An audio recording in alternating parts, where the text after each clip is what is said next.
बार्शी नगर परिषद सार्वत्रिक निवडणूक 2025 यामध्ये आज बार्शी नगरपालिकेकडे काल हा नामनिर्देशन पत्र दाखल करण्याचा अंतिम दिनांक होता आणि अंतिम दिनांकामध्ये नगरसेवक पदासाठी 296 अर्ज या ठिकाणी प्राप्त झालेले आहेत। तसेच नगराध्यक्ष पदासाठी एकूण 10 अर्ज या ठिकाणी नामनिर्देशन पत्र दाखल झालेले आहेत। सदर अर्जाची आज सकाळी 11 वाजल्यापासून छाननी नगर परिषद कार्यालयामध्ये करण्यात आली। यामध्ये नगराध्यक्ष पदासाठी एकूण 10 अर्ज होते आणि 9 उमेदवार होते।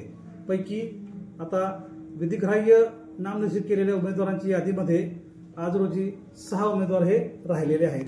त्यामध्ये कतले तेजस्विनी प्रशांत, गुंड पाटील सुप्रिया शेखर, पठाण खाजाबी, बारबोले निर्मला, संजीवनी सतीश बारंगुले, शेख जाकीर अली असे 6 उमेदवार हे नगराध्यक्ष पदासाठी राहिलेले आहेत। इतर सर्व प्रभागाची यादी थोड्याच वेळात या नोटीस बोर्डवरती प्रसिद्ध करण्यात येईल। सर्व उमेदवाराला आपल्या माध्यमातून आचारसंहितेचे पालन करण्याबद्दल तसेच सर्व परवानगी सर्व प्रचार जो आहे तो परवानगी घेऊनच करावा असे या ठिकाणी मी आवाहन करतो।